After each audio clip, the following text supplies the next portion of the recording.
ಖಂಡಿತ ಎಲ್ಲ ಆನೆ ಪ್ರಿಯರಿಗೆ ಈ ವಿಚಾರ ನೋಡಿದ್ರೆ ಬೇಸರ ಆಗುತ್ತೆ. ಯಾಕೆಂದ್ರೆ ನೀವು ವಿಕ್ರಾಂತ್ ಆನೆ ನೋಡಿರ್ತೀರಾ, ಸಕಲೇಶ್ಪುರ ಅರೇಳಿ ಭಾಗದಲ್ಲಿ ಹಿಡಿದಂತ ಒಂದು ಆನೆ ಆಗಿರುತ್ತೆ. ನಂತರ ಅದನ್ನ ತಗೊಂಡೋಗಿ ಸಕ್ರೆ ಬೈಲು ಆನೆ ಕ್ಯಾಂಪ್ಗೆ ತಗೊಂಡೋಗ್ತಾರೆ. ಅಲ್ಲಿ ಕ್ರಾಲ್ಗೆ ಹಾಕಿ ಪಳಗಿಸ್ತಾರೆ. ತುಂಬಾ ಚೆನ್ನಾಗಿ ಆ ರೆಡಿ ಮಾಡಿದ್ರು. ಬಟ್ ಆ ಒಂದು ಟೈಮ್ಲಿ ಮಳೆ ಇತ್ತು, ತುಂಬಾನೇ ಮಳೆ ಇದ್ದಂತ ಕಾರಣ ಕಾಲ್ಗಳಿಗೆ ತುಂಬಾನೇ ಪೆಟ್ಟಾಗಿತ್ತು. ಲಾಸ್ಟ್ ನೋಡಿರ್ತೀರ ಕಾಲಲ್ಲಿ ಯಾವ ರೀತಿ ಊದ್ಕೊಂಡಿತ್ತು ಅಂತ ವಿಕ್ರಾಂತ್ ಆನೆಗೆ. ಓಕೆ ಅಂತ ಅದನ್ನು ಕೂಡ ಎಲ್ಲ ರೆಡಿ ಮಾಡ್ತಾರೆ. ಸೊ ಇತ್ತೀಚಿನ ಏನು ಒಂದು 2-3 ಮಂತ್ಸ್ ಇಂದ ನೀವು ವಿಕ್ರಾಂತ್ ಆನೆಯನ್ನ ನೋಡ್ತಿರ್ತೀರ ಕ್ಯಾಂಪ್ಗೆ ಬರೋದು, ಅಲ್ಲೇ ನಿಲ್ಸೋರು. ತುಂಬಾ ಚೆನ್ನಾಗಿತ್ತು. ಆಲ್ಮೋಸ್ಟ್ ಎಲ್ಲಾ ಪ್ರವಾಸಿಗರು ಸಹ ಏನು ಸಕ್ಕರೆ ಬಲ್ಗೆ ಹೋದಂತ ಟೈಮ್ ನೋಡಿರ್ತಾರೆ. ರೆಡಿ ಆಗ್ತಾ ಇತ್ತು, ಕಾಲ್ ಹಿಂದ್ಗಡೆ ಕಾಲ್ ಕೂಡ ವಾಸಿ ಆಗ್ತಾ ಬರ್ತಾ ಇತ್ತು. ಬಟ್ ಈಗ ನೋಡಿದ್ರೆ ಮತ್ತಷ್ಟು ನಿಮ್ಗೆ ಬೇಸರ ಆಗುತ್ತೆ. ಯಾಕೆಂದ್ರೆ ಮುಂದಿನ ಕಾಲ್ ಕೂಡ ಇದೀಗ ಗಾಯ ಶುರುವಾಗ್ಬಿಟ್ಟಿದೆ. ಹಿಂದಿನ ಕಾಲ್ ಗಾಯ ವಾಸಿ ಆಗ್ತಾ ಇದ್ರೆ ಈ ಕಡೆ ಮುಂದಿನ ಕಾಲ್ ಗಾಯ ವಾಸಿ ಆಗಿಲ್ಲ. ಅದೇ ಈಗ ಶುರುವಾಗಿರೋದು ಹೊಸ ಗಾಯ ಇದು. ಸೊ ಜನರಿಗೆ ನಿರಾಸೆ ಆಗಿದೆ. ಮತ್ತೆ ಅನೇಕ ಪರಿಸರವಾದಿಗಳು ಸಹ ಸ್ವಲ್ಪ ಮಟ್ಟಿಗೆ ಕೋಪವನ್ನ ತೋರಿಸ್ತಾ ಇದ್ದಾರೆ. ಯಾಕೆಂದ್ರೆ ಅಲ್ಲಿ ಕರೆಕ್ಟ್ ಆಗಿರುವಂತ ವೈದ್ಯರು ಸ್ಟಾಫೇ ಇಲ್ಲ. ಸೊ ನೇಮಕ ಮಾಡಬೇಕು, ಅದು ಕೂಡ ಮಾಡಿಲ್ಲ. ಸೊ ಡೆಪ್ಯುಟೇಷನ್ ಮೇಲೆ ತಗೊಂತಾರೆ. ಸೊ ಅದೆಲ್ಲವೂ ಕೂಡ ಬೇಸರದ ಸಂಗತಿ. ಈ ರೀತಿ ಆಗ್ಬಾರ್ದು. ಬಟ್ ಆನೆಗೆ ಪಾಪ ಎಷ್ಟು ನೋವಿರ್ಬೋದು ನೀವೇ ಲೆಕ್ಕ ಹಾಕಿ. ಅಂದ್ರೆ ಗಾಯ ಆಗಿ ಗುಣಮುಖ ಆದಂತ ಆನೆ ಮತ್ತೊಮ್ಮೆ ಈಗ ಕಾಲಿಗೆ ಗಾಯ ಆಗಿದೆ. ಅದು ಮುಂಭಾಗ ಇರುವಂತಹ ಕಾಲಿಗೆ ಗಾಯ ಆಗಿರುವಂತದ್ದು ತುಂಬಾನೇ ಬೇಸರ ಆಗ್ತಾ ಇದೆ ನೋಡಕ್ಕೆ. ಪಾಪ ವಿಕ್ರಾಂತ್ ದೊಡ್ಡ ಆನೆನೆ, ಅಂದ್ರೆ ಸ್ವಲ್ಪ ನಮ್ಮ ಬಬ್ರುವನ ಇದನ್ನಲ್ಲ, ಕರಡಿ ಬಬ್ರುವನ್, ಅದಕ್ಕಿಂತ ಸ್ವಲ್ಪ ಮಟ್ಟಿಗೆ ಹೈಟ್ ಇರುವಂತ ಆನೆ. ಚೆನ್ನಾಗಿದೆ, ಒಂದು ಬಿಲ್ಟ್ ವೆಲ್ ಎಲ್ಲವೂ ಕೂಡ. ಹಿಡಿದಂತ ಟೈಮಲ್ಲಿ ದಂತ ಚಿಕ್ಕದಾಗಿತ್ತು, ಈಗ ದಂತ ಕೂಡ ಚೆನ್ನಾಗಿ ಬೆಳೆದಿತ್ತು. ಬಟ್ ಎಷ್ಟು ವೀಕ್ ಆಗಿದೆ ಅಂದ್ರೆ ಈಗ ನೋವು ಪೇನ್ ತುಂಬಾನೇ ಅನುಭವಿಸ್ತಾ ಇರುತ್ತೆ ಖಂಡಿತ. ಅದಕ್ಕೇನೆ ಅಷ್ಟೊಂದು ವೀಕ್ ಆಗಿರೋದು. ಒಳ್ಳೆ ಮರಿ ಆನೆ ತರಾನೇ ಕಾಣಿಸ್ತಾ ಇದೆ. ಏನೀಗ ಕ್ಯಾಂಪ್ಗೂ ಕೂಡ ಕರ್ಕೊಂಡ್ ಬರ್ತಾ ಇಲ್ಲ. ಕ್ರಾಲ್ ಇರುತ್ತಲ್ಲ, ಸೊ ಅಲ್ಲೇನೆ ಕಟ್ಟಾಕಿ ಅಲ್ಲೇ ಮೇವು ಕೊಟ್ಕೊಂಡು ರೆಡಿ ಮಾಡ್ತಾ ಇದ್ದಾರೆ. ಬಟ್ ರೆಡಿ ಇನ್ನ ಕೂಡ ಆಗಿಲ್ಲ. ಸುಮಾರು ಒಂದು 15-20 ದಿವಸಗಳು ಇದಾಗಿರ್ಬೋದು. ಬಟ್ ಈಗ ವಿಡಿಯೋಗಳು ಕೂಡ ಬಹಳಷ್ಟು ವೈರಲ್ ಆಗ್ತಾ ಇದೆ, ನ್ಯೂಸ್ಗಳೆಲ್ಲ ಬರ್ತಾ ಇದೆ. ಸೊ ಯಾವಾಗ ಇದು ರೆಡಿ ಮಾಡ್ತಾರೆ? ಇದು ರೆಡಿ ಆಗಕ್ಕೆ ಇನ್ನ 4-5 ತಿಂಗಳು ಬೇಕು.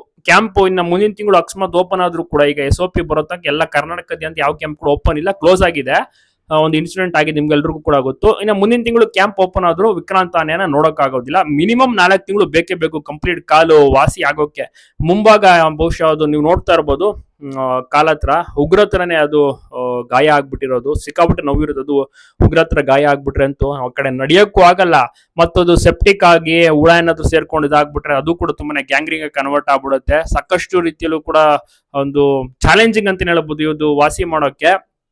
ಅಲ್ಲಿ ವೈದ್ಯರು ಬಂದು ಹೋಗಿ ಮಾಡ್ತಾರೆ. ಬಟ್ ಅಲ್ಲೇ ಇದ್ದು ಪ್ರತಿ ದಿವಸ ರೆಗ್ಯುಲರ್ ಆಗಿ ಎಲ್ಲವನ್ನು ಕೂಡ ಮಾಡ್ತಾ ಇರ್ಬೇಕು.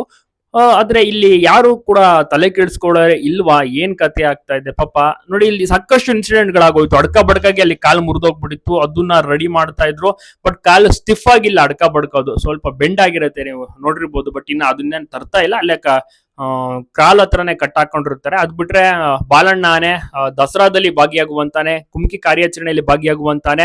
ಅದಕ್ಕೆ ಒಂದು ಕಿವಿನೇ ಇಲ್ಲ, ಅದು ಗ್ಯಾಂಗ್ರಿಂಗ್ ಆಗಿ ಒಂದು ಕಿವಿನ ಕಟ್ ಮಾಡ್ಬಿಡ್ತಾರೆ. ಸೊ ಈಗ ವಿಕ್ರಾಂತ್ ನ ರೆಡಿ ಮಾಡಿದ್ರು, ಗಾಯ ಆಗಿ ರೆಡಿ ಮಾಡಿ, ಅದು ಕೂಡ ದೊಡ್ಡ ನ್ಯೂಸ್ ಕಾಂಟ್ರವರ್ಸಿ ಆಗಿತ್ತು. ರೆಡಿ ಮಾಡಿದ್ರು, ಚೆನ್ನಾಗಿ ರೆಡಿ ಮಾಡಿದ್ದಾರೆ ಅಂತ ಎಲ್ರು ಕೂಡ ಅಂದ್ಕೊಳ್ಳುವಷ್ಟರಲ್ಲಿ ಈಗ ನೋಡಿ ಮತ್ತೊಂದು ಗಾಯ ಶುರುವಾಗಿದೆ ಮುಂಭಾಗ ಕಾಲಿಗೆ. ಅದು ಕೂಡ ಒಂದು ಬೇಸರದ ವಿಚಾರ. ಸೊ ಈ ರೀತಿಯೆಲ್ಲ ಆಗ್ತಾ ಇದ್ರೆ ನಿಜವಾಗ್ಲೂ ಕೂಡ ಜನರಿಗೆ, ಅಂದ್ರೆ ಆನೆ ಪ್ರಿಯರಿಗೆ, ಆನೆಯನ್ನ ತುಂಬಾನೇ ಇಷ್ಟಪಡುವವರಿಗೆ, ಮತ್ತೆ ವಿಕ್ರಾಂತ್ಗೆ ತುಂಬಾನೇ ಫ್ಯಾನ್ಸ್ ಇದ್ರು. ಸಕಲೇಶ್ಪುರ ಭಾಗದಲ್ಲಿ ಮತ್ತೆ ಬೇಲೂರು ಬಿಕೋಡ್ ಭಾಗದಲ್ಲಿ ಓಡಾಡ್ತಿದ್ದಂತ ಆನೆ, ಅಲ್ಲಿರುವಂತ ಜನರು ಈ ಪ್ರೀತಿಯಿಂದ ವಿಕ್ರಾಂತ್ ಅಂತ ಹೆಸರಿಟ್ಟಿರ್ತಾರೆ. ಯಾಕಂದ್ರೆ ಆ ಒಂದು ಬಿಲ್ಟ್ ನೋಡಿದ ತಕ್ಷಣ ವಿಕ್ರಾಂತ್ ಅಂತ ನಾವು ಕರಿಬೇಕು ಅಂತ ಅನಿಸ್ತು, ನಾವು ಹೆಸರಿಡ್ತಾರೆ. ಮತ್ತೆ ಎಲ್ಲರೂ ಕೂಡ ಅದೇ ರೀತಿ ಕರೆಯೋಕೆ ಶುರು ಮಾಡ್ತಾರೆ. ಮತ್ತೆ ವಿಕ್ರಾಂತ್ ನ ಏನು ಕ್ಯಾಂಪ್ಗೆ ಶಿಫ್ಟ್ ಮಾಡ್ತಾರೆ, ಸಕ್ಕರೆ ಬೈಲ್ ಕ್ರಾಲ್ಗೆ ಹಾಕ್ತಾರಲ್ಲ, ಪಳಗಿಸ್ತಾರಲ್ಲ, ಆಗ ಸಾಮಾನ್ಯವಾಗಿ ಹೊಸ ಹೆಸರನ್ನ ಇಡ್ತಾರೆ. ಬಟ್ ಇಲ್ಲಿ ಇಡಕ್ ಹೋಗ್ಲಿಲ್ಲ, ಅದೇ ಆನೆ ಹೆಸರನ್ನೇ ಕಂಟಿನ್ಯೂ ಮಾಡ್ಕೊಂಡು ಹೋದ್ರು ವಿಕ್ರಾಂತ್ಗೆ. ಮತ್ತೆ ಅಡ್ಕ ಬಡ್ಕಗೂ ಕೂಡ ಅಷ್ಟೇನೆ. ಸೊ ಈ ರೀತಿಯ ಒಳ್ಳೊಳ್ಳೆ ಏನು ಆನೆಗಳನ್ನ ಚೆನ್ನಾಗಿ ನೋಡ್ಕೋಬೇಕು. ಬಟ್ ಅಲ್ಲಿ ಫೆಸಿಲಿಟಿ ಟೇಕ್ ಕೇರ್ ಮಾಡೋಕೆ ಆನೆ ಮೌತ ಕಾವಡಿ ಅವ್ರು ಇದ್ರೂ ಕೂಡ ವೈದ್ಯರ ಕೊರತೆ. ವೈದ್ಯರು ಟ್ರೀಟ್ಮೆಂಟ್ ಚೆನ್ನಾಗಿ ಮಾಡಿದ್ರೆ, ಕರೆಕ್ಟ್ ಆಗಿ ಟೇಕ್ ಕೇರ್ ಮಾಡಿದ್ರೆ ಆನೆಗಳು ಚೆನ್ನಾಗಿ ಆಗ್ತವೆ. ಮತ್ತೆ ಎಲ್ಲ ರೀತಿಯ ಒಂದು ಕಾರ್ಯಾಚರಣೆ, ಮತ್ತೆ ಅಲ್ಲೂ ಕೂಡ ದಸರಾ ನಡೀತದೆ ಶಿವಮೊಗ್ಗದಲ್ಲಿ, ಅದನ್ನು ಬಳಸ್ಕೊಳ್ಳುವಂಥದ್ದು. ಸೊ ಇದ್ರು ಕೂಡ ನಡೀತಾ ಇರುತ್ತೆ ಪ್ರಕ್ರಿಯೆಗಳು. ಅದನ್ನು ಮತ್ತೆ ಜನರು ಬರುವಂತವ್ರು ನೋಡುವಂತವ್ರು ಎಲ್ಲರೂ ಕೂಡ ಜಾಸ್ತಿ ಆಗ್ತಾರೆ. ಬಟ್ ಈ ರೀತಿ ಒಂದೊಂದು ಆನೆಗಳಿಗೆ ಹುಷಾರ್ ತಪ್ತಾ ಹೋದ್ರೆ ಆನೆ ಪ್ರಿಯರಿಗೆ ಬಹಳಷ್ಟು ನಿರಾಸೆಯೂ ಸಹ ಆಗುತ್ತೆ. ಯಾಕೆ ಒಂದು ಸಕ್ರೆಬೈಲ್ ಆನೆ ಯಾಕೆ ಶಿಬಿರದಲ್ಲೇ ಈ ತರ ಒಂದು ಆನೆಗಳಿಗೆ ಆರೋಗ್ಯ ಸಮಸ್ಯೆ ಬರ್ತಾ ಇದೆ? ಒಂದಲ್ಲ ಒಂದು ಮೇಜರ್, ಅದು ಸಣ್ಣ ಪುಟ್ಟ ಸಮಸ್ಯೆ ಅಲ್ಲ, ಮೇಜರ್ ಸಮಸ್ಯೆ. ಈ ಒಂದು ವಿಕ್ರಾಂತ್ ಆನೆಗೆ ನೀವು ಕಾಲ್ ನೋಡ್ಬಿಟ್ರೆ ನಿಜವಾಗ್ಲೂ ಕೂಡ ಈ ವಿಡಿಯೋ ಈಗ ವೈರಲ್ ಆಗಿದ್ದಕ್ಕೆ ಎಲ್ರಿಗೂ ಕೂಡ ಗೊತ್ತಾಗಿದ್ದಿಲ್ಲ, ಅಂದ್ರೆ ಗೊತ್ತೇ ಆಗ್ತಿರಲ್ಲ. ಸುಮಾರು 20 ದಿವಸಗಳಾಗಿದೆ ಇದು ಗಾಯ ಆಗಿ. ಹೇಗೋ ಏನೋ ವಿಡಿಯೋ ಯಾರು ಮಾಡಿದ್ರೋ ಗೊತ್ತಿಲ್ಲ, ಸಿಕ್ಕಾಬಿಟ್ಟೆ ವೈರಲ್ ಆಗ್ಬಿಟ್ಟಿದೆ ವಿಡಿಯೋ, ಎಲ್ಲ ನ್ಯೂಸ್ಗಳಲ್ಲೂ ಸಹ ಬರ್ತಾ ಇದೆ. ಎಲ್ಲ ಆನೆ ಪ್ರಿಯರು ಸಹ ಬೇಸರ ಪಟ್ಕೊಂಡಿದ್ದಾರೆ ಈ ಒಂದು ಏನು ವಿಡಿಯೋನ ನೋಡಿ, ಕಾಲ್ಗೆ ಗಾಯ ಆಗಿರುವಂತ ನೋಡಿ. ಬೇಗ ಗುಣಮುಖ ಆಗಬೇಕು, ಆದಷ್ಟು ಬೇಗ ಇದಕ್ಕೆ ಇಲಾಖೆಯವರು ಟ್ರೀಟ್ಮೆಂಟ್ ಅನ್ನ ಶುರು ಮಾಡಿ. ಮಿನಿಮಮ್ ಬೇಕೇ ಬೇಕು 3 ರಿಂದ 4 ತಿಂಗಳು, ಯಾಕಂದ್ರೆ ಅಷ್ಟು ಗಾಯಗಳಾಗಿ ಜಾಸ್ತಿನೇ ಆಗ್ಬಿಟ್ಟಿದೆ. ಮುಂಚೆನೆ ಇದಕ್ಕೆ ಪ್ರಿಕಾಷನರಿ ಗಾಯ ಏನು ಕಂಡು ಬಂತಲ್ಲ, ಆಗ್ಲೇ ಟ್ರೀಟ್ಮೆಂಟ್ ಅನ್ನು ಕೊಟ್ಬಿಟ್ಟು ಇಷ್ಟೊಂದು ದೊಡ್ಡ ಮಟ್ಟಿಗೆ ಆಗ್ತಾನೆ ಇರಲಿಲ್ಲ, ತೂತ ತರನೇ ಆಗ್ಬಿಟ್ಟಿದೆ. ಸೊ ಇದು ಬೇಸರ ಆಗುತ್ತೆ ನೋಡೋಕೆನೆ, ಬಟ್ ಏನು ಮಾಡಕ್ ಆಗ್ತಾ ಇಲ್ಲ ಜನರಿಗೂ ಕೂಡ. ಪಾಪ ಅವರು ಜನರು ವಾಯ್ಸ್ ರೈಸ್ ಮಾಡ್ತಾರೆ, ಕಮೆಂಟ್ಸ್ ಗಳಲ್ಲೆಲ್ಲ ಬರೀತಾರೆ ಟ್ರೀಟ್ಮೆಂಟ್ ಕೊಡಿ ಹಾಗೆ ಹೇಗೆ ಅಂತ. ಬಟ್ ಅಲ್ಲಿ ಇಲಾಖೆ ರೆಸ್ಪಾಂಡ್ ಮಾಡ್ಬೇಕಲ್ಲ, ಇಲಾಖೆ ನೇಮಕ ಮಾಡ್ಬೇಕಲ್ಲ ಡಾಕ್ಟರ್ಸ್ ನ. ಡೆಪ್ಯುಟೇಷನ್ ಮೇಲೆ ಕರ್ಕೊಂಡ್ ಬರ್ತಾರೆ, ಅವ್ರು ಹೋಗ್ತಾರೆ, ಬಂದು ಹೋಗಿ ಮಾಡುವಂತದ್ದು. ಬಟ್ ಅಲ್ಲೇ ಅವ್ರಿಗೆ ಪರ್ಮನೆಂಟ್ ಏನು ಸ್ಟಾಫ್ ಇರ್ಬೇಕಾಗುತ್ತೆ, ಸೊ ನೋಡ್ಕೊಳಕ್ಕೆ ಇನ್ಚಾರ್ಜ್ ರೀತಿ. ಸೊ ಅವಾಗ ಆನೆಗಳು ಎಲ್ಲವನ್ನು ಕೂಡ 1 by 1 ಚೆಕ್ ಮಾಡ್ಕೊಂಡ್ ಬರೋದು, ಎಲ್ಲವನ್ನು ಕೂಡ ಮಾಡ್ಬೋದು. ಬಟ್ ಇಲ್ಲಿ ಸಮಸ್ಯೆ ಕೊರತೆಗಳು ಬಹಳಷ್ಟು ಕಾಣ್ತಾ ಇದೆ, ಲೋಪದೋಷಗಳು ಕೂಡ ಕಾಣ್ತಾ ಇದೆ. ಸೊ ಇದ್ರ ಬಗ್ಗೆ ನೀವೇನಂತೀರ ತಪ್ಪದೆ ಕಮೆಂಟ್ ಮಾಡಿ. ನಾನು ಎಲ್ಲರ ಮುಂದೆ ಇದು ವಿಷಯ ತರೋದಂದ್ರೆ, ನಮ್ಮ ವಿಕ್ರಾಂತ್ ಆನೆ ಹಾಸನೊಳಗೆ ಹಿಡಿದು ಸಕ್ರೆಬೈಲು ತಂದು ಅದು ಕ್ಯಾಂಪ್ ಹೋಗಿಟ್ಟು ಕ್ರಾಲ್ ಆಗಿಟ್ಟು ಅದಕ್ಕೆ ಗಾಯ ಮಾಡ್ತಾರೆ. ಅದಕ್ಕೆ ಟ್ರೈನ್ ಮಾಡೋಕ್ಕೆ ಅದನ್ನ ಚುಚ್ಚಿ ಬಿಚ್ಚಿ ಮಾಡಿ ಫಸ್ಟ್ ಒಂದು ಹಿಂದೆ ಕಾಲು ಗಾಯ ಆಗಿತ್ತು. ನಾನೇ ಖುದ್ದಾಗಿ ಹೋಗಿ ನೋಡಿದೆ ಸಕ್ರೆಬೈಲೊಳಗೆ. ಸೊ ಈಗ ನೋಡಿದ್ರೆ ಕಂಡೀಷನ್ ನೋಡಿದ್ರೆ ಇದು ದೊಡ್ಡ ಆನೆ, ಇದು ಭಾಳ ದೊಡ್ಡ ಆನೆ. ಅದನ್ನು ಒಳ್ಳೆ ಇವ್ರಿಗೆ ನೋಡ್ಕೊಳ್ಳೋಕ್ಕಾಗದಿದ್ರೆ ಇವತ್ತು ಆನೆ ಬಂದ್ಬಿಟ್ಟು ಒಂದು ಯಾವುದೋ ಮರಿ ಆನೆ ಥರ ಕಾಣ್ತಿದೆ. ಸೊ ಇದು ಭಾಳ ದುಃಖದ ವಿಷಯ ಅಂತ ಹೇಳಬೇಕು. ಇದ್ರ ಬಗ್ಗೆ ನಾವು ಸುಮ್ಮನೆ ಕೂತ್ಕೊಳ್ಳೋಕ್ಕಾಗಲ್ಲ, ಯಾಕಂದರೆ ಒಂದಲ್ಲ ಎರಡಲ್ಲ ಇರೋ ಆನೆಗಳಿಗೆಲ್ಲ ಇದೇ ಥರ ಕಾಟ ಆಗ್ತಿದೆ. ಎಲ್ಲರೂ ಗೊತ್ತು ಸಕ್ರೆಬೈಲಿಗೆ ಏನಾಯಿತು, ಹಡ್ಕ ಬಡ್ಕ ಕಥೆನೂ ಗೊತ್ತು, ಕಾಲು ಗಾಯ ಆಗಿ, ಮತ್ತು ಬಾಲನ ಕಥೆನೂ ಗೊತ್ತು. ಅದು ಕಾಲು ಗಾಯ ಆಗಿದ್ದು ಹೋಗಿ ಏನೋ ಇಂಜೆಕ್ಷನ್ ಕೊಡೋಕೆ ಹೋಗಿ ಅದು ಕೊನೆಗೆ ಕಿವಿನೇ ಆಂಪಿಟೇಟ್ ಮಾಡ್ತಾರೆ. ಈ ಸಕ್ರೆಬೈಲೊಳಗೆ ಯಾಕೋ ಇದು ಒಂದು ಡೆತ್ ಬೆಡ್ ಇದಾಗಿದೆ ನಮ್ಮ ಆನೆಗಳು. ಸೊ ನಾವು ಸರ್ಕಾರ ಕೇಳಿ ಸಾಕಾಗಿದೆ. ನಾವು ಡಿಪಾರ್ಟ್ಮೆಂಟ್ಗೂ ಹೇಳಿದ್ದೀವಿ, ನೋಡಿದ್ರೆ ನೀವು ಆನೆ ಹೇಳಿದ್ರೆ ಆನೆ ನೋಡ್ಕೊಳ್ಳೋಕೆ ನಿಮಗೆ ಇದ್ರೆ ಮಾತ್ರ ತಗೊಂಡು ಆನೆ ನೋಡ್ಕೊಳ್ಳಿ, ಆನೆಗಳನ್ನ ಸುಮ್ಮನೆ ಇಟ್ಕೊಂಡ್ಬಂದು ಈ ಥರ ಸಾಯಿಸ್ಬೇಡಿ ಅಂದ್ಬಿಟ್ಟು ನಾವು ಬರ್ದಿದ್ದೀವಿ. ಇವತ್ತು ಈ ಆನೆ ನೋಡ್ಬಿಟ್ಟು ನನಗೆ ಹುಚ್ಚಿಡ್ದಿದೆ. ಎಲ್ಲರೂ ಮುಂದೆ ಹೇಳಬೇಕು, ಕೋಪ ಎಷ್ಟಿದೆ ಅಂದರೆ ಈ ಫಾರೆಸ್ಟ್ ಆಫೀಸರ್ಸು ನೋಡ್ಕೊಳ್ಳೋಕ್ಕಾಗಲ್ಲ ಅಂದರೆ ಆನೆನ ಹಿಡಿಬಾರ್ದು. ಹೌದು, ಆನೆಗಳು ತೊಂದರೆ ಇದೆ, ಊರ ಕಡೆ ಬರ್ತಿದೆ, ಎಲ್ಲ ಥರ ಮಾಡ್ತಿದೆ, ಜನಕ್ಕೆ ತೊಂದರೆ ಆಗ್ತಿದೆ, ರೈತರಿಗೆ ತೊಂದರೆ ಆಗ್ತಿದೆ, ಹಿಡಿತಾರೆ. ಬಟ್ ಅದನ್ನು ಹಿಡಿದ ಮೇಲೆ ಇವ್ರು ನೋಡ್ಕೊಳ್ಳೋಕ್ಕಾಗ್ತದೆ, ಇವ್ರು ಯಾಕೆ ಆನೆಗಳು ಹಿಡಿಬೇಕು? ಪ್ರಯತ್ನ ಇಲ್ಲ. ನಾವು ಸರ್ಕಾರ ಕೇಳಿ ಸಾಕಾಗ್ಬಿಟ್ಟಿದೆ. ನೀವು ಒಂದು wildlife veterinarian specialist wildlife veterinarians ಬೇಕು, ಅಬ್ಸಾರ್ಬ್ ಮಾಡಿ ಡಿಪಾರ್ಟ್ಮೆಂಟ್ ಇಟ್ಕೊಳ್ಳಿ ಅಂದರೆ ಈಗಲೂ ಯಾರೋ ಒಂದು ಡೆಪ್ಯುಟೇಷನ್ ಕರ್ಕೊಂಡ್ಬರ್ತಾರೆ, ಆನಿಮಲ್ ಹಸ್ಬೆಂಡ್ರಿ ವೆಟನರಿ ಸೈನ್ಸಸ್ ಅಂತ ತೊಗೊಂಡ್ಬರ್ತಾರೆ. ಅವ್ರು ಬಂದು 2 ವರ್ಷ ಕೆಲಸ ಮಾಡೋದು ಹೊರಡ್ತಾರೆ.